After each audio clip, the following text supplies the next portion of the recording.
Mr. President, why is there such a disparity in the way blacks and whites see race relations? Well, there's been obviously a different experience of race relations in this country. And part of why Selma is important, I think, is to help everybody understand the context in which we still understand race today.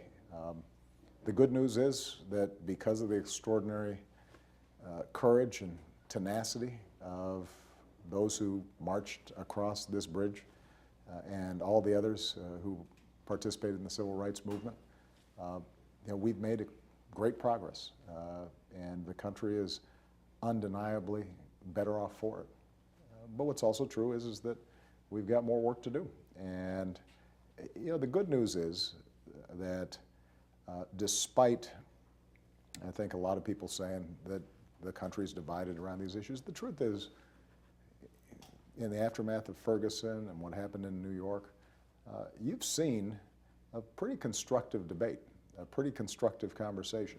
We've been able to come up with task force recommendations that are very concrete and that are agreed upon by both police chiefs as well as some of the activists who organized protests in Ferguson and New York. And so I continue to be optimistic about the possibilities of progress, but it requires a certain honesty in how we look at these issues, and that's part of what I tried to emphasize in the speech. Do you think that minorities are subjected to what you called the other day constant bias?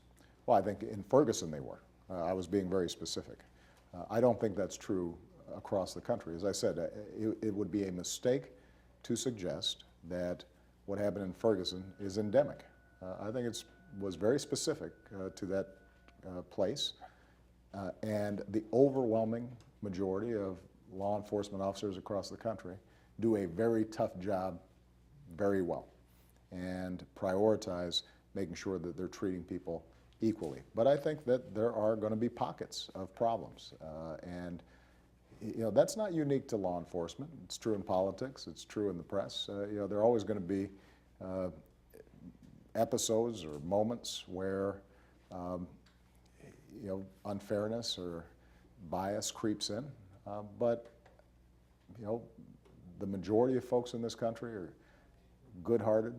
I think have learned lessons from the past. I think are passing on the best of our values to our children, and again, that's part of what makes me optimistic. Well, after that scathing report about police conduct in Ferguson, do you think the police chief or others should be fired? Well, ultimately those are going to be local decisions, but the Justice Department, obviously in light of this investigation and the well-documented instances of bias, is going to, I think, be in a position to press for action at that local level. Should it be easier for the Justice Department to bring civil rights prosecutions? I think that what we want to make sure of is that in those circumstances where you've had, let's say, a fatal shooting, one of the interesting areas of agreement in the task force that I assigned was we've just got to do a better job of transparency, accountability, and data.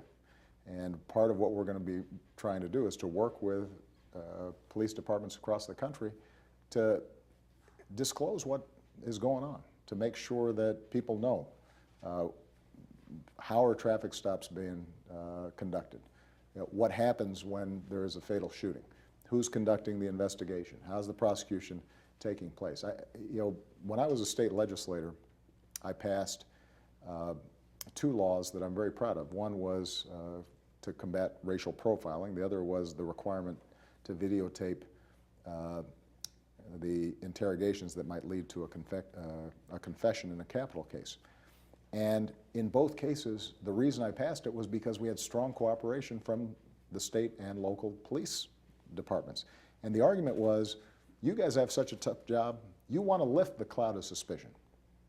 You want to make sure that police officers who are doing the right thing and police departments that are doing the right thing don't get swept up in people's anger because of specific instances of abuse. And we were able to get that done, and that kind of transparency and accountability and the ability to build trust between community and law enforcement, I think, is going to be important. But I also think it's important for us to just not be complacent in thinking the problem is in the law enforcement sector.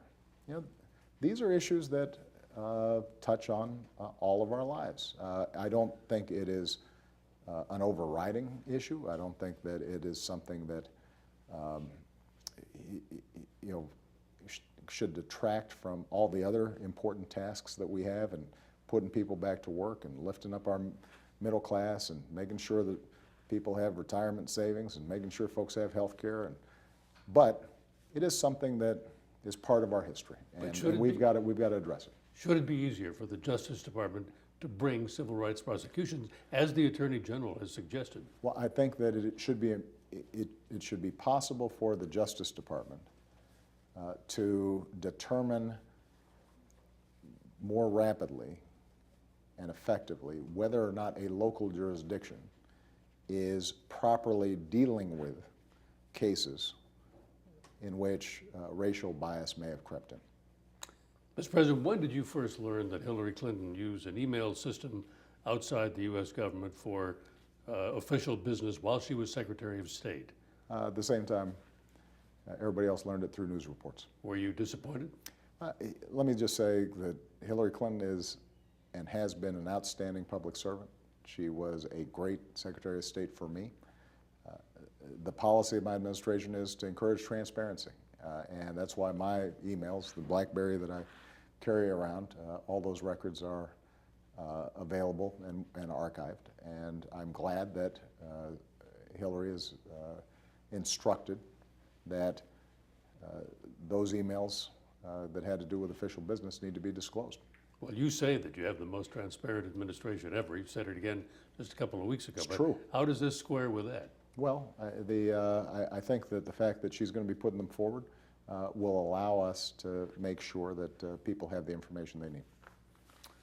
Sir, on Iran, how close is a deal on the nuclear program? I mean, for a long time, you put the odds of a deal at 50-50, but not too long Probably ago, less than 50-50. You said 60-40 against. Are you lowballing, or are you more pessimistic? Look, these are just numbers to give people a sense of how difficult it is to get a deal. There is enormous suspicion between the Iranian regime and the world, not just the United States. There's a reason why the P5+1, all the other countries that we work with, have stuck alongside us in these negotiations, including a country like Russia that is not particularly cooperative with us on a whole bunch of other fronts, and they recognize that we cannot have a situation in which Iran gets a nuclear weapon and then we unleash a nuclear arms race in the most volatile part of the world. The Iranians have negotiated seriously because we were able to bring them to the table through some of the toughest sanctions that have ever been put in place. We have made progress in narrowing the gaps, but those gaps still exist. And I would say that over the next month or so, we're going to be able to determine whether or not their system is able to accept what would be an extraordinarily reasonable deal if, in fact, as they say, they are only interested in peaceful nuclear programs.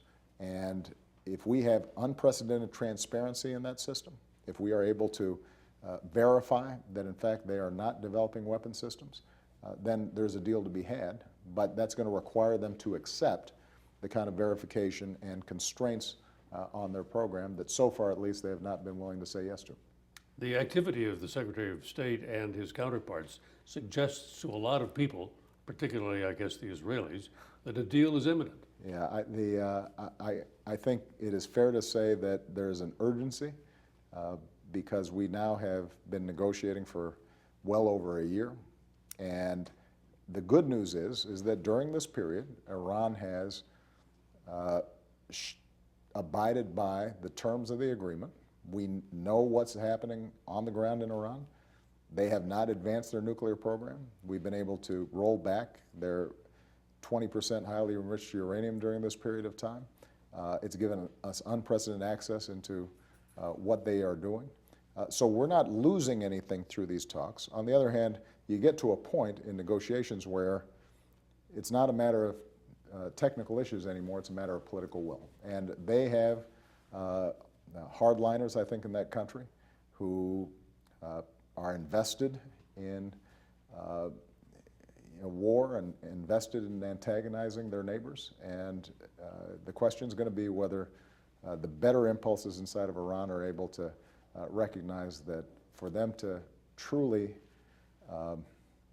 be able to achieve what's good for their people, they're going to have to re-enter the community of nations, and that requires them to accept some constraints on this program. And you've said that if there's no deal, you're willing to walk away. That's it. Absolutely. If there's no deal, then we walk away. If we cannot verify that they are not going to obtain a nuclear weapon, that there's a breakout period so that even if they cheated, we would be able to have enough time to take action. If we don't have that kind of deal, then we're not going to take it. Right now, Iran is allied with, fighting alongside Iraq to take out the Islamic State near Tikrit, and the U.S. is sitting on the sidelines. Are you comfortable with that? Well, I don't think that the U.S. is sitting on the sidelines. We've got a lot of stuff going on in Iraq. There is a particular campaign in one city in which Iraqi forces are working alongside Iranian forces. We're not coordinating with them. And what we've been very clear about is that our top priority is making sure that ISIL is rolled back.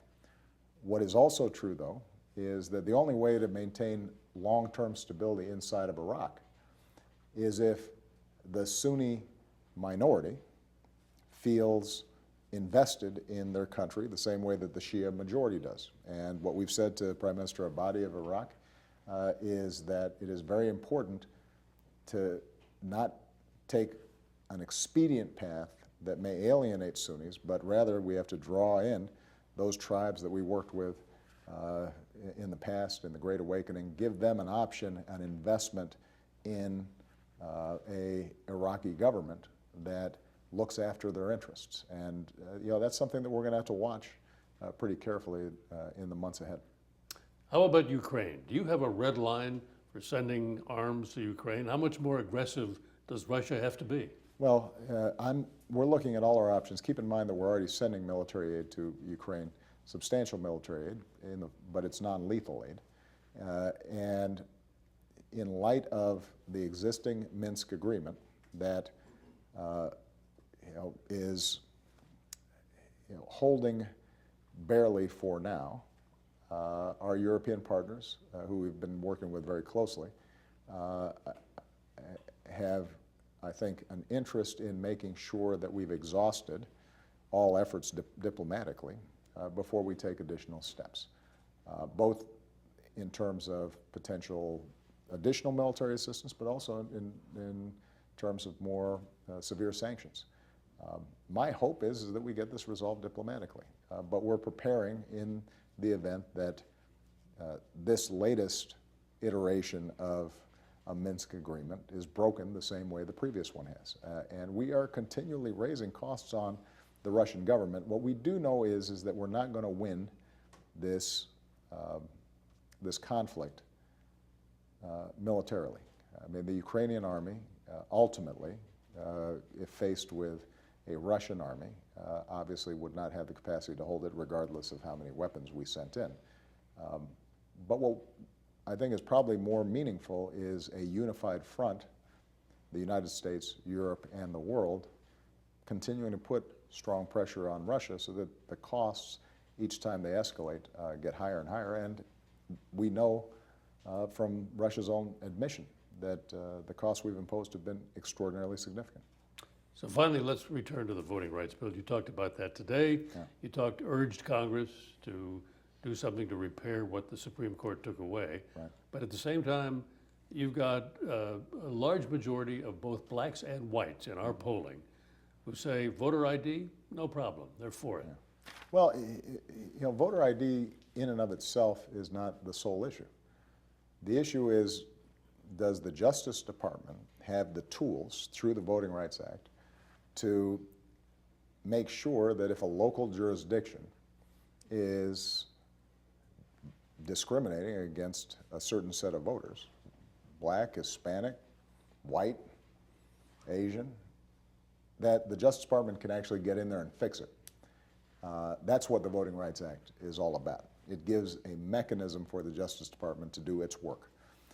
And so reauthorizing the Voting Rights Act in a way that would not just take a look at a handful of states in the South, but across the country, and identify those jurisdictions where there seem to be chronic problems, is something that I think the overwhelming majority of the American people would agree with. And when it comes to voter ID, I think that the average person says to themselves, yeah, there's nothing wrong with a photo ID, until perhaps they get the information, which is not always provided during polling, that in some jurisdictions, getting a voter ID might cost 75, 100, 150 bucks. If you are somebody who is a senior citizen on a fixed income and you're not driving anymore and you don't automatically have a driver's license, that may be hard. That may not be something that you can afford to do. If you're a student, you may not be able to spend an extra 100 bucks just to get a photo ID that then allows you to vote. So I think in theory, people don't object to photo ID if they've got a free photo ID and they don't have to take an entire day off work and wait in a line and do all the things that for a lot of people may be difficult. The broader point, though, is not one specific law. It's, do we have a structure in place that allows enforcement of laws that not only does the overwhelming number of Americans already agree with, but for which a lot of blood and sweat and tears was shed for us to secure. And this is not a partisan issue. Historically, Republicans were at least as important as Democrats in achieving it. Back then, there were a lot of Democrats who were the ones who were opposed to it. And Ronald Reagan, George W. Bush signed reauthorizations of this. This is something that should transcend party. This has to do with whether or not we believe in the basic notions of self-government upon which so much of our other rights and freedoms depend. Mr. President, thank you very much. Thank you. Enjoyed it.